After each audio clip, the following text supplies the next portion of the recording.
said, I had to prepare for martyrdom. I had no choice. And he went down into the basement, and he saw an Orthodox church. And the proprietor was by day an imam and a secret Coptic priest, convert to Orthodoxy. And everyone that worked in that store was a convert to the Coptic Orthodox faith. And they were all blessed by the Coptic Pope. I mean, we're called to be face to face death as martyrs and never to deny Christ. But if you're not asked, are you a Christian? You're not denying Christ. And in a culture like that, dominated by an Islamic form that is not wanting any form of Christianity or the cross around, then you accept that. So this is what it was. There was a church there. And then this priest told me that he was told that there are many places like that throughout Egypt. Secret Christian churches pastored by imams who are converts and who are now priests. Glory to God. This is fantastic. And you know, when I have such a close relationship with Coptic people. I've had Coptic friends, and including bishops and priests in my life for a very long time. And a lot of it has had to do with the fact that they are a people who have suffered such persecution in our age. And yet they're some of the strongest, most loving Christians I know. And I want to be around them. And it's the same way with the Ethiopians. You know, the Ethiopian community in Seattle, Archbishop Lucas and Abba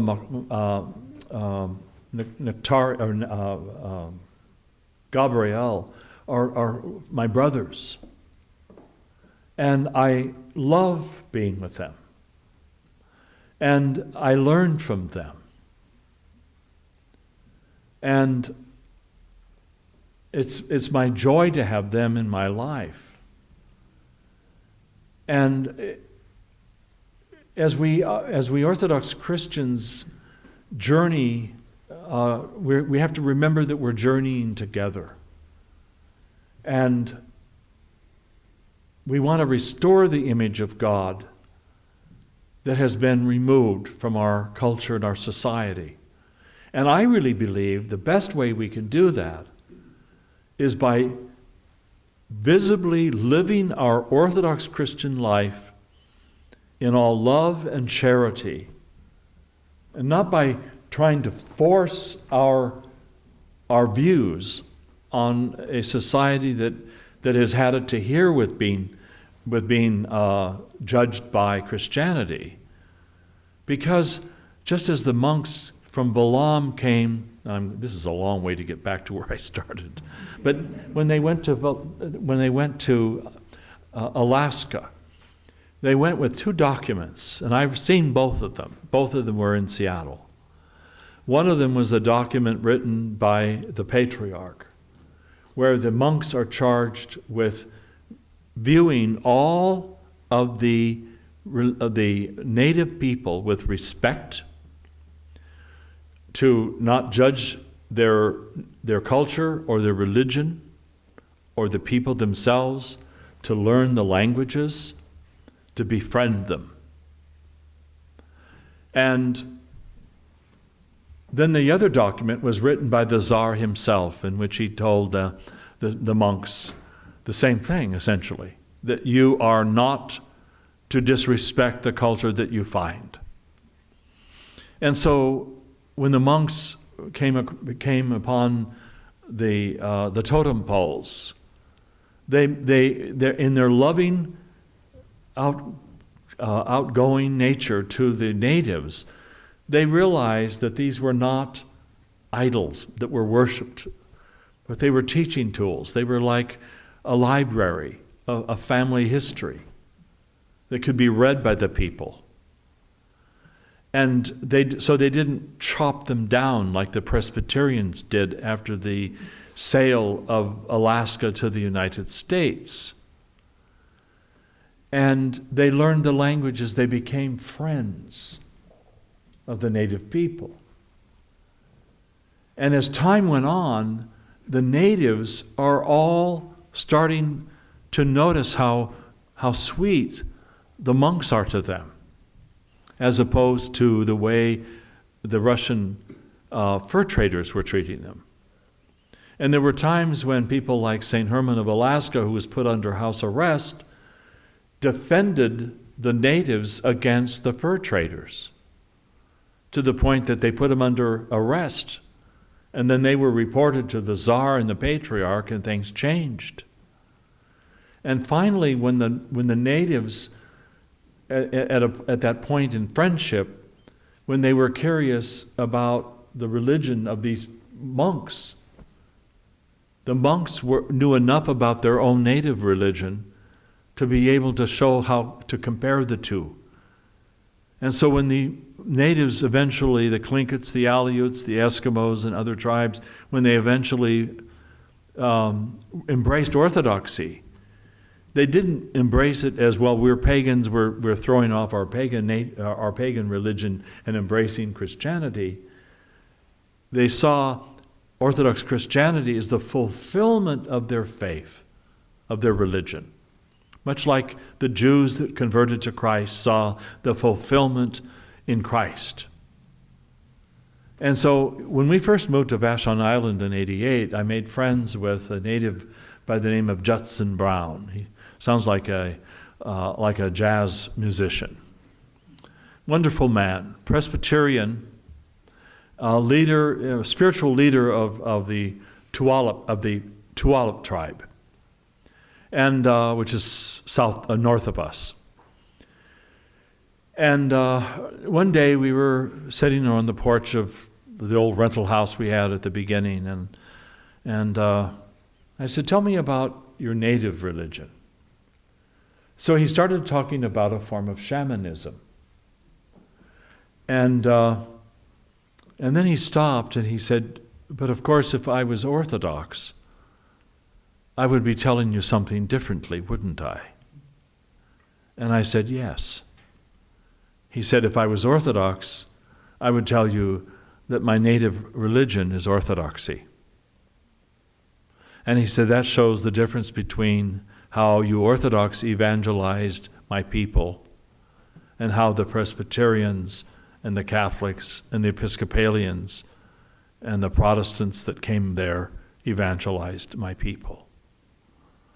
You showed us love and respect, and it was through your friendship that we were able to see that the truth that we had in our religion was orthodoxy, not the fullness of orthodoxy, but orthodoxy, because all truth is orthodox. You can't be right in the spirit and not have it orthodox. There's no such thing. So when we look and we see that other people have truth in their religion, that is orthodox truth. And it's by loving them and respecting them that we can help them see the fulfillment of their religion is in orthodoxy. And so how do we deal with the culture that is around us? The same way. No one knows my political persuasion. Nobody. I don't tell anybody. I don't even tell my monks. Nobody knows how I vote or whether I vote. Nobody knows who I think is the best candidate out there. Although I must say I've been very seriously thinking about starting a write-in campaign for Queen Elizabeth II. Because she's the most Christian world leader that I know. She writes the most beautiful Christmas message. And any sovereign who will say, I worship my sovereign King, the Lord Jesus Christ. She said that. I mean, hello. I love that. And so, let's have Queen Elizabeth be our king. Our president. But in all seriousness, the best way to enact change is by, first and foremost, letting the light of Christ shine in us by how we treat other people. I have a sister-in-law who is a Nazarene and a right-wing Republican and a personal friend of Sarah Palin. They went to high school together.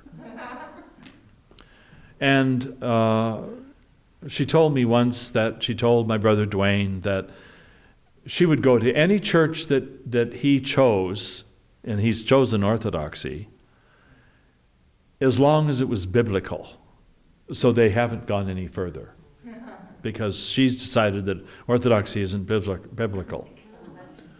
So what do? Well, I love her. She loves my brother. They have a good marriage. I got my revenge because my niece is Orthodox. And all of her children and her husband are Orthodox. And so, so I do with my brother. I have a close relationship, and my brother knows that I do not believe that he should put off becoming Orthodox just simply because his wife refuses.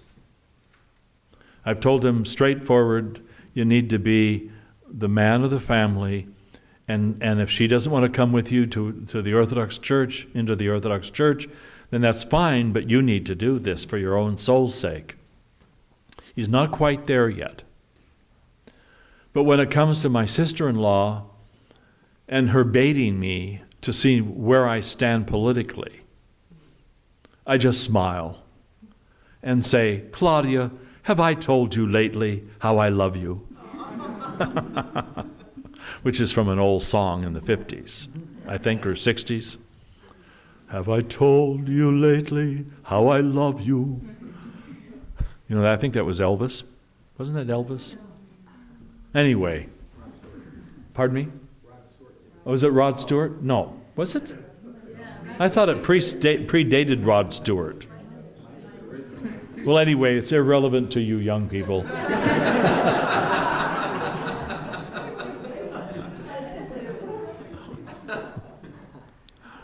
And if anything, I'm struggling to be relevant.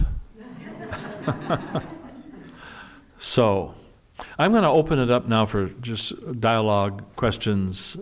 I don't know how much time we have. Like a half hour, yeah. Half hour, okay. So let's just see where we go with this. Father, I've had a number of people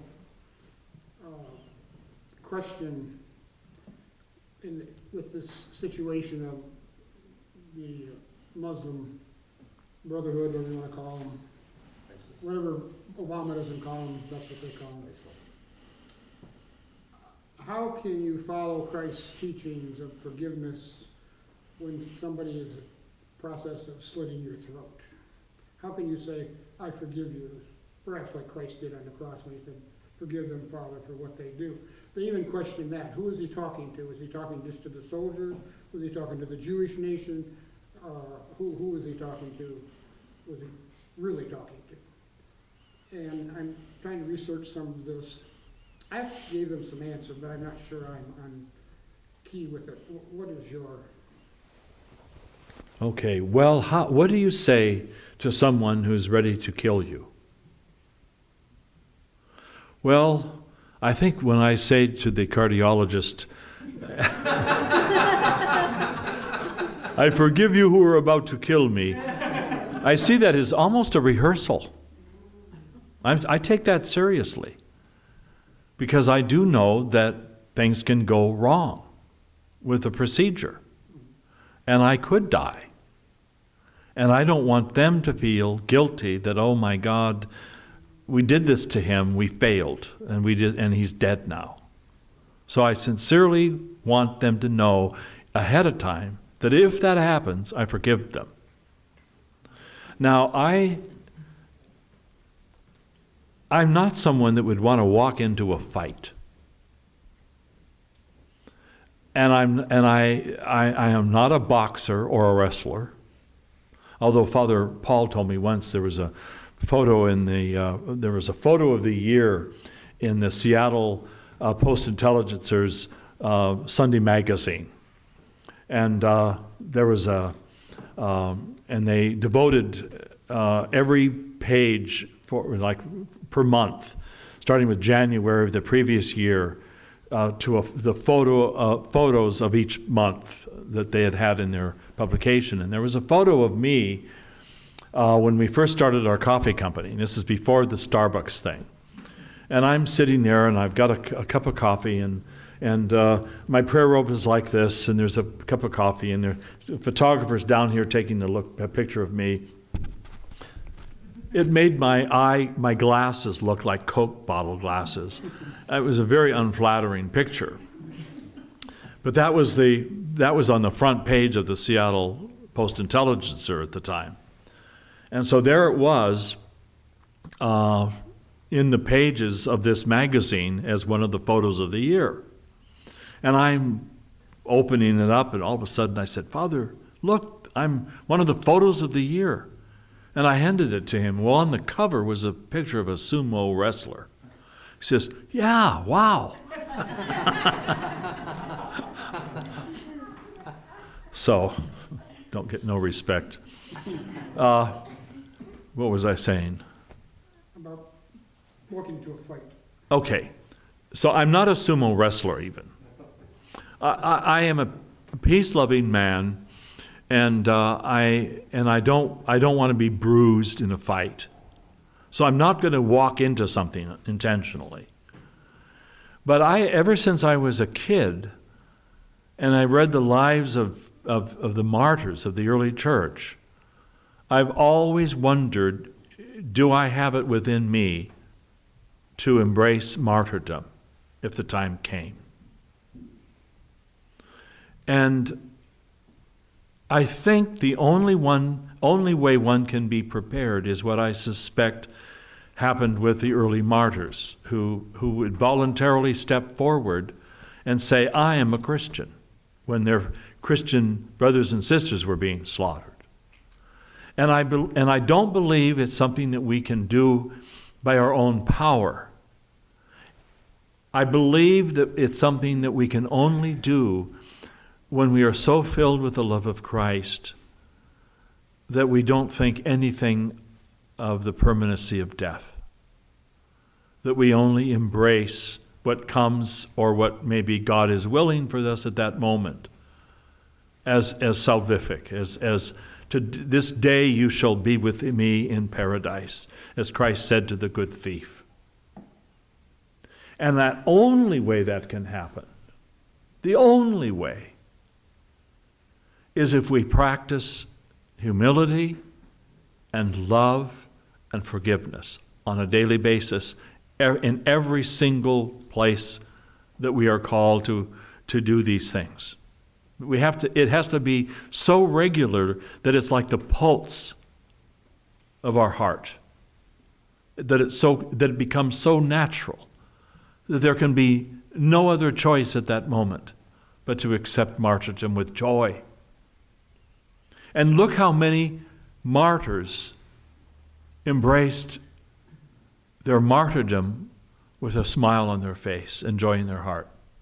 That's Jesus. It's not the person, it's Jesus in the person.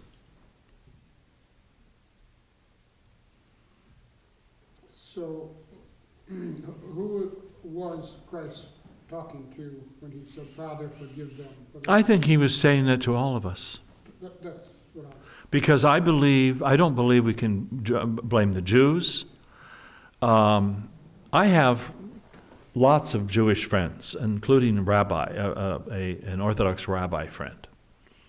They all tell me I look more like a rabbi than they do. You know, twist these a little bit and put the right hat on, you know. And you know, the earliest use of the name Tryphon was a famous Rabbi Tryphon. So you know, it works for me. And you know, so I do not believe that we can blame the Jews, and I'm frankly very offended that there is a certain trace of anti-Semitism in the Russian Orthodox Church. I've certainly seen it among some of our clergy, and I've written about it.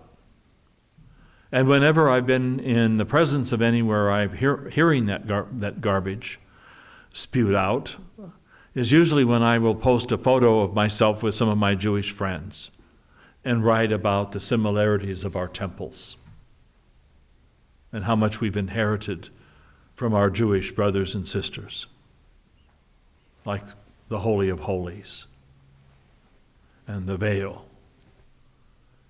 and the appearance of our clergy and all of this stuff. We can go on and on and on.